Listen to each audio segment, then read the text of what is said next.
भागलपुर के जोगसर थाना क्षेत्र स्थित भावना होटल के एक कमरे में एक युवक का शव संदिग्ध परिस्थितियों में फंदे से लटका हुआ मिला है। मृतक की पहचान पीरपैती निवासी तुषार ठाकुर के रूप में हुई है।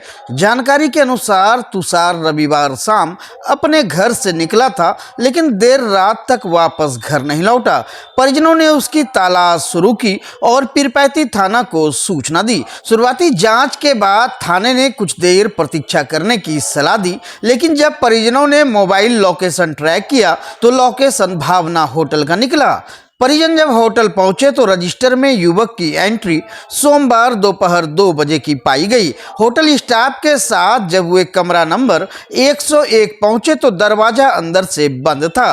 गेट तोड़कर अंदर प्रवेश किया गया, जहां युवक का शव बेडशीट से बने फंदे से लटका मिला। मृतक के भाई मोहित ठाकुर ने हत्या की आशंका जताई है और आरोप लगाया है कि यह वारदात पारिवारिक जमीन विवाद से जुड़ी हो सकती है।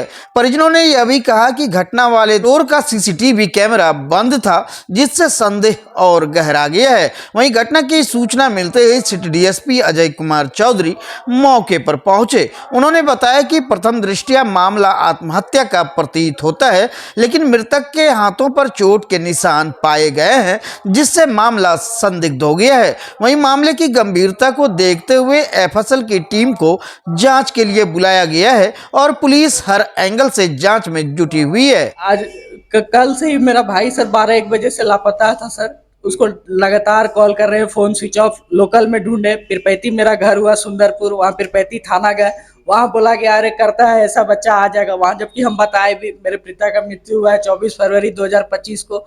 उसके बाद से ऐसा कोई काम नहीं है। हम लोग को रोज धमकी आ रहा है, पूरे परिवार को डेली धमकी। गोपाल ठाकुर और पूनम ठाकुर की ओर से डेली धमकाया जा रहा है। भाई आज भावना इंटरनेशनल होटल में मिला। यहाँ आए तो इस बाइक बाहर खड़ा है, रजिस्टर में एंट्री है, रूम का दरवाजा लॉक है, बेल बजा रहे हैं, नहीं खोल रहा है। जाके स्टाफ को बुला के लाए तो पीछे से खिड़की तोड़ के लोग गेट तोड़ खोला है। और यहाँ तक कि सर होटल में सीसीटीवी तक नहीं है। और तो और कल रात से यहाँ पे है ना, उसको पानी के लिए पूछा गया ना कोई चीज के लिए। क्या लगता है होटल वाला भी सब मिला हुआ है इस मर्डर में। तब ना सर यहाँ मेन मार्केट में ऐसा हो जाएगा। गोपाल ठाकुर और पूनम ठाकुर मिलके किया है सर। उसके बाद क्या कैसे सुबह क्या पता? 12 बजे लगभग समथिंग उनका लोग सब आए थे मोबाइल लोकेशन पर। इंक्वायरी किया हुआ किस नाम से ठहरा हुआ है, उसी में देखा कि उसमें ठहरे हुए हैं। वो लोग आके यहाँ नॉक किए, तो नॉक करने के बाद जो है दरवाज़ा नहीं खुल रहा था, तो फिर वो लोग जोर लगा के दरवाजे को खोले तोड़े तो देखा कि लटका हुआ। खाना वाला कुछ चाय मंगाया था? जब खाना वाना का तो रिकॉर्ड नहीं है, कुछ रिकॉर्ड नहीं। आरोप लग रहा है कहीं न कहीं जो है कि मैनेजमेंट जो है यहाँ पर ये साथ नहीं। सीसीटीवी कैमरा नीचे लगा हुआ है 2 फ्लोर पर, यहाँ नहीं है। नीचे में चूंकि कंस्ट्रक्शन हो रहा है रजिस्टर हो। मृतक के कमरे में कोई संदिग्ध लोग गए थे क्या? नहीं कब ठहरा? खेलो इंडिया कल 3 बजे। खेलो इंडिया के खिलाड़ी भी यहाँ ठहरे हुए। हाँ। कितने खिलाड़ी है? तो इतना नहीं है, तो रूम लिया है कुछ लोग गवर्नमेंट की तरफ से नहीं ठहरा है कोई।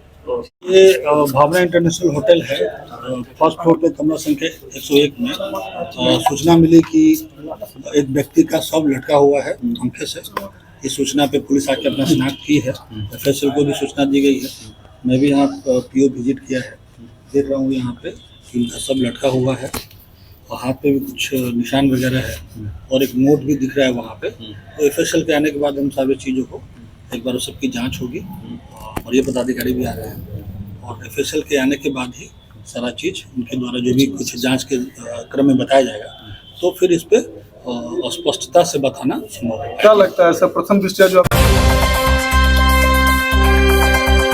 खेलो इंडिया यूथ गेम्स 2025 के अंतर्गत भागलपुर के सैंडिस मैदान में तीरंदाजी प्रतियोगिता के सेमीफाइनल मुकाबले संपन्न हो चुके हैं। अब सबकी निगाहें 7 मई बुधवार को होने वाले रोमांचक फाइनल मुकाबले पर टिकी है, जिसका आयोजन दोपहर 3 बजे से किया जाएगा।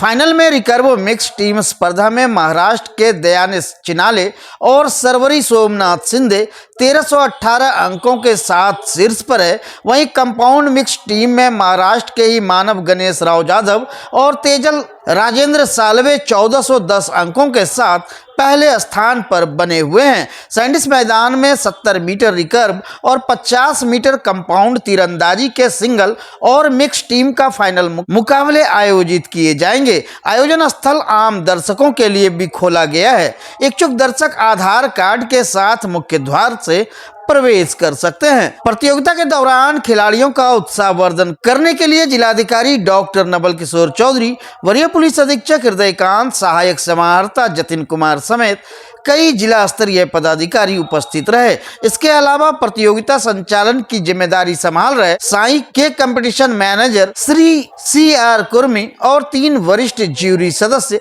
अर्जुन पुरस्कार प्राप्त कृष्णा घटक, सुरेंद्र सिंह और मनोज कुमार, निर्णायक मंडल की अध्यक्षता मेघालय के श्री पैया VR नोंगवारी कर रहे हैं, जबकि प्रतियोगिता निदेशक की भूमिका में पश्चिम बंगाल के श्री रूपेश कर रहे हैं। भारतीय तीरंदाजी संघ द्वारा इस प्रतियोगिता के सुचारू आयोजन के लिए कुल 25 पदाधिकारियों की नियुक्ति की गई है। बिहार विधानसभा चुनाव को लेकर सभी दलों ने तैयारियां शुरू कर दी है। राष्ट्रीय जनता दल भी पूरी तरह चुनावी मोड में आ चुका है। नाथनगर विधानसभा क्षेत्र में 8 मई को सामाजिक न्याय विषय पर 3 प्रखंडों के कार्यकर्ताओं की अहम बैठक होने जा रही है, जिसमें प्रदेश स्तर के वरिष्ठ नेता भी शामिल होंगे। बैठक की जानकारी देते हुए नाथनगर से राजद विधायक अली अशरफ सिद्दीकी ने प्रेस वार्ता की। उन्होंने कहा कि इस बार भागलपुर जिले की 7 विधानसभा सीटों में से 3 भागलपुर, कहलगांव और सुल्तानगंज पर कांग्रेस उम्मीदवारों के उतरने की संभावना है। वहीं 4 सीटों में से 3 पर राजद और 1 सीट पर मुकेश सहनी की पार्टी के उम्मीदवार खड़े हो सकते हैं। हालांकि उन्होंने यह भी स्पष्ट किया कि इस पर अंतिम निर्णय बड़े नेताओं की आपसी बैठक के बाद ही लिया जाएगा। विधायक अली अशरफ सिद्दीकी ने कहा कि आने वाले चुनाव में राजद बिहार की सबसे बड़ी पार्टी बनकर उभरेगी और तेजस्वी यादव भी मुख्यमंत्री पद के एकमात्र उम्मीदवार होंगे, इसमें कोई संदेह नहीं है। चुनाव को लेके नहीं है, हम लोग चुनाव को एक सेकेंडरी मैटर मानते हैं। हमारा मेन मकसद है कि उपेक्षित लोग जो हैं उनको मुख्य धारा से जोड़ा जाए, उनसे कैसे मदद ली जा सके, उनको फायदा दिया जा सके। भागलपुर में RJD इस बार कितने सीटों पर लड़ेगी भागलपुर लोकसभा क्षेत्र? अभी यानी कह नहीं सकते हम लोग। 2 सीट तो कांग्रेस को जाएगा या 3 सीट भी आ सकता है, सुल्तानगंज और कहलगांव और भागलपुर गया हुआ है पहले से। कार्यक्रम में हमारे मतलब कि दिल्ली से और पटना से दोनों जगह के बड़े बड़े नेता लोग आ रहे हैं, जिसमें कि चौधरी महबूब कैसर अली, अजय सिंह, बीमा भारती, गोपाल गुप्ता, जयंत जिज्ञासु जी जो JNU के मतलब कि हैं, और नट बिहारी मंडल ये हैं।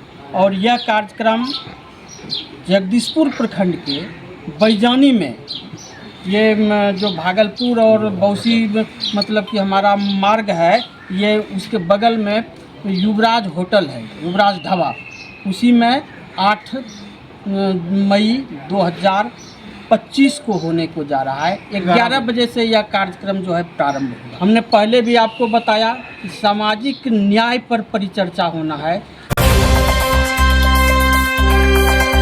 नवगछिया में व्यवसायी की हत्या मामले में पूर्णिया के सांसद पप्पू यादव आज मृतक के परिजनों से मिलने पहुंचे। उन्होंने परिजनों को न्याय का भरोसा दिलाया और हर कदम पर साथ देने का वादा किया। इस दौरान पप्पू यादव अपराध और शासन व्यवस्था पर जमकर बरसे। उन्होंने कहा कि पहले नेता को अपराधी बनाता था, अब अपराधी ही नेता बन रहे हैं। पहले अपराधी सत्ता के पीछे थे, अब सत्ता ही अपराधियों के सहारे चल रही है। उन्होंने आरोप लगाया कि थाना की पुलिस ड्रग्स बेचवाने, बालू वसूली और ट्रैफिक चालान के नाम पर पैसे वसूलने में व्यस्त रहती है, जबकि अपराधी खुलेआम वारदात कर रहे हैं।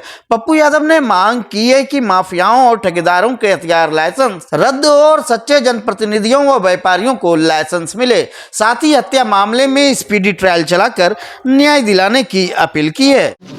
मैं हमेशा कहता हूँ,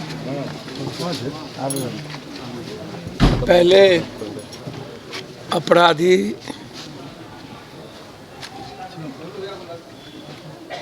चुनाव जितवाता था, नेता बनाता था, और अब अपराधी खुद नेता बनता जा रहा है। राजनीति का अपराधीकरण हो गया। पहले सत्ता पोषित अपराधी था, अब अपराधी पोषित सत्ता हो गया। पहले नेता के अनुकंपा पर अपराधी चलते थे, अब अपराधी के अनुकंपा पर नेता चलते हैं।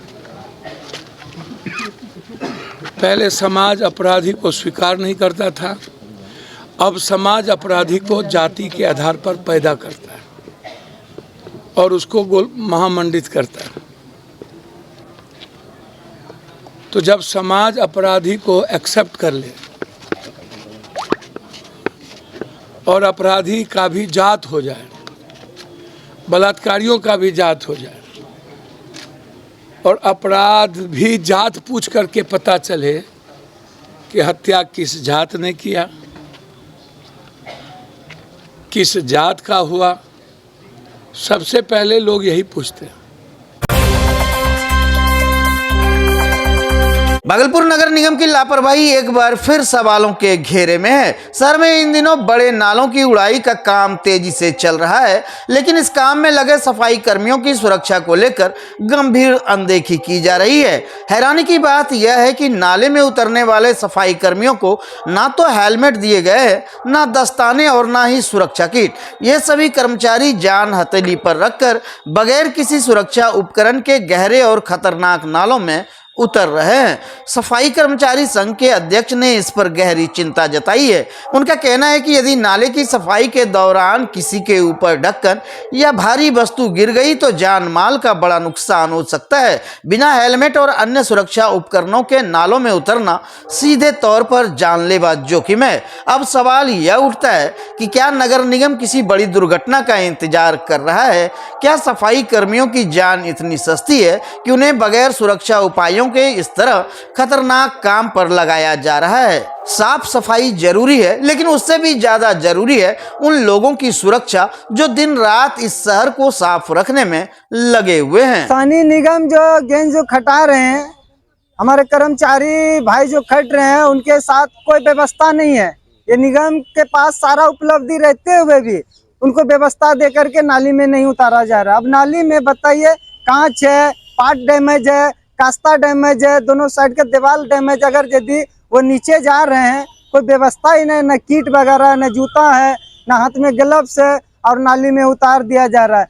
और हम चाहते हैं कर्मचारी को नाली में उतारने से पहले उनका फुल व्यवस्था किया जाए, किट वगैरह लगाया जाए, तब नाली में उतरे। क्या परेशानी होगा ऐसा हो जाता है? अगर यदि ये कर्मचारी को उपलब्धि नहीं करते हैं किट वगैरह, तो कल जो हादसा हो जाती है, उनका बाल बच्चे के साथ जो भुखमरी का शिकार हो जाएंगे, उनका जिम्मेवारी कौन लेंगे? या ये निगम लेगी?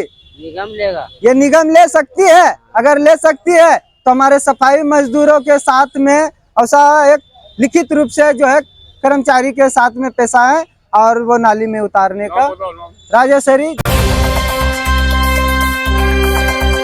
भागलपुर के सुंदरवन स्थित सुपर स्पेशलिटी हॉस्पिटल में जल्दी कैंसर अस्पताल की स्थापना होगी। इसको लेकर तैयारियां जोरों पर है। इसी कड़ी में आज भागलपुर के जिलाधिकारी डॉक्टर नवल किशोर चौधरी ने हॉस्पिटल का निरीक्षण किया। निरीक्षण के दौरान जिलाधिकारी ने विभिन्न विभागों में मरीजों को दी जा रही स्वास्थ्य सुविधाओं का जायजा लिया। उन्होंने बाह्य रोग विभाग का विशेष रूप से निरीक्षण किया और इस संबंध में जेएलएम सीएच के अधीक्षक से चर्चा की। साथ ही प्रस्तावित कैंसर अस्पताल स्थल का भी अवलोकन किया गया।